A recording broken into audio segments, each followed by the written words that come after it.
Kejadian pasal 22. Kepercayaan Abraham diuji. Setelah semuanya itu, Allah mencoba Abraham. Ia berfirman kepadanya, "Abraham." Lalu sautnya, "Ya Tuhan." Firman-Nya, "Ambillah anakmu yang tunggal itu, yang engkau kasihi, yakni Ishak. Pergilah ke tanah Moria, dan persembahkanlah dia di sana sebagai korban bakaran pada salah satu gunung yang akan kukatakan kepadamu." Keesokan harinya, pagi-pagi bangunlah Abraham. Ia memasang pelana keledainya dan memanggil 2 orang bujangnya beserta Ishak anaknya. Ia membelah juga kayu untuk korban bakaran itu.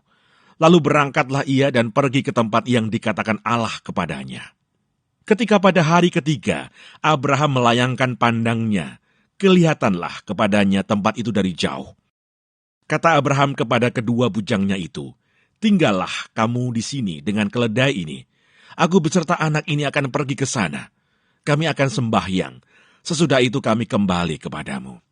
Lalu Abraham mengambil kayu untuk korban bakaran itu dan memikulkannya ke atas bahu Ishak anaknya. Sedang di tangannya dibawanya api dan pisau. Demikianlah keduanya berjalan bersama-sama. Lalu berkatalah Ishak kepada Abraham, ayahnya, "Bapa," saut Abraham, "Ya anakku." Bertanyalah ia, "Di sini sudah ada api dan kayu, tetapi di manakah anak domba untuk korban bakaran itu?" Saut Abraham, "Allah yang akan menyediakan anak domba untuk korban bakaran baginya anakku." Demikianlah keduanya berjalan bersama-sama. Sampailah mereka ke tempat yang dikatakan Allah kepadanya. Lalu Abraham mendirikan mezbah di situ.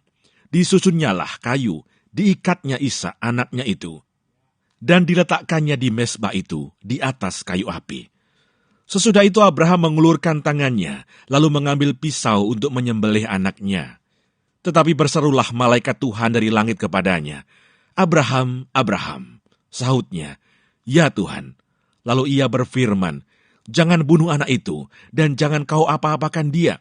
Sebab telah ku ketahui sekarang, bahwa engkau takut akan Allah, dan engkau tidak segan-segan untuk menyerahkan anakmu yang tunggal kepadaku."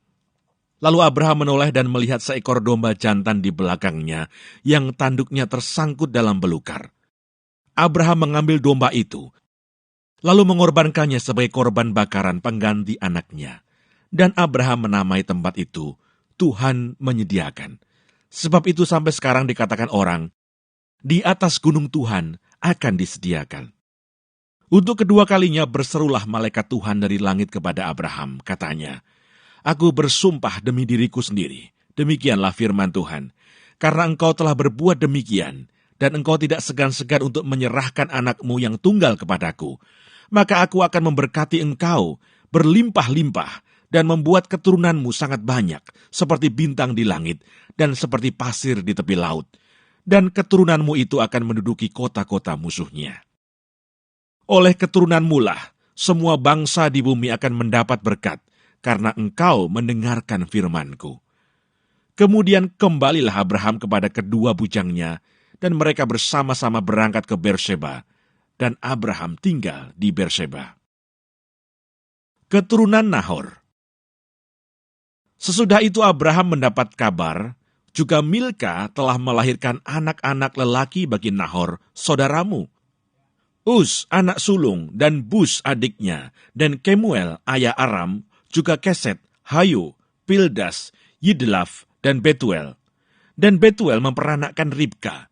Kedelapan orang inilah dilahirkan Milka bagi Nahor, saudara Abraham itu.